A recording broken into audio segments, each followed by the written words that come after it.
Pour la bâtisse, la maison familiale, j'ai pas trouvé mieux que celle qu'avait trouvée Yves Robert, parce que je pense qu'elle est sur Allo, elle est juste de l'autre côté. C'est la même maison, et je pense que ça crée aussi une filiation par rapport au film d'avant, ce qui n'était pas plus mal.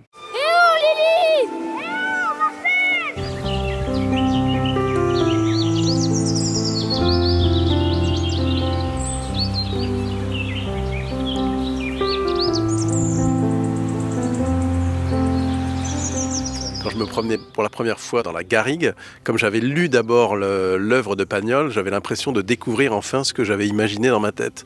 Donc d'être accompagné même par les phrases de Pagnol, même les odeurs que je m'étais inventées, je les voyais enfin en vrai. Il l'a tellement bien décrite, cette Provence et la nature. C'était très agréable de le découvrir, et puis je pense que la façon dont Christophe Baratier le filme, ça vaut le coup du coup de le voir sur grand écran, parce qu'il est très respectueux de cette nature qui est un des personnages principaux à l'évidence du film. De se retrouver dans cette petite maison avec ses enfants qui courent partout, on se sentait isolé et protégé par cette nature, par cette maison, par ces décors magnifiques de Yves Guigaud, par cette lumière aussi extrêmement chaleureuse de Jérôme Almaraz. Enfin, on était porté par tout ce décor. Je crois qu'à partir du moment où c'est fidèle à Pagnol, à cet esprit, à cette langue, c'est fidèle à la beauté de ces collines, on peut être que content de voir encore du Pagnol sur grand écran. C'est une image de la nature qui a aujourd'hui été un peu perdue, même si nous, on n'est pas très loin, on la regarde plus comme on l'a regardé du temps de Marcel Pagnol.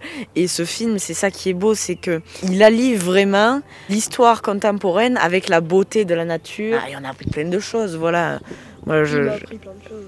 Ouais, sur les collines. Les noms des plantes, des oiseaux, les chants des oiseaux, ça demande une certaine technique. Il y a quelque chose quand même qui se passe, qui est revigorant dans cet endroit-là. Je me suis rendu compte que la Provence de Pagnol était à la fois un monde à part, en même temps accessible à tous, du moment qu'on veuille bien entrer dans son univers de façon humble. C'est l'humilité, je crois vraiment, qui est la marque de caractère des œuvres de Pagnol, et c'est pour ça aussi que chacun l'admire tout en le sentant très familier et se sentant très accessible. Si on voulait faire le casting des lieux, il serait quand même évidemment provençal, avec des petits pas de côté sur le Var, avec des pas de côté sur le Vaucluse et même en Ardèche. Là, je quitte la Provence. L'Ardèche où on fait la grotte, donc on est à l'intérieur, donc ça se voit pas. On est sur Aix, on est sur Marseille beaucoup. Pour la bâtisse, la maison familiale, j'ai pas trouvé mieux que celle qu'avait trouvée Yves Robert, parce que je pense qu'elle est sur Allo, elle est juste de l'autre côté.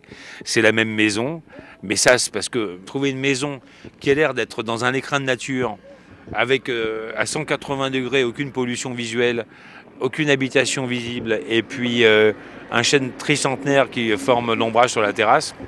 On n'avait pas trouvé mieux, donc j'ai pas voulu faire le malin. Quand on l'a retrouvé, elle était dans un pauvre état, la pauvre. Il a fallu beaucoup. Là. On l'a fait un peu rose, vieux rose, alors qu'elle était jaune, mais voilà. Et je pense que ça crée aussi une filiation par rapport au film d'avant, ce qui n'était pas plus mal.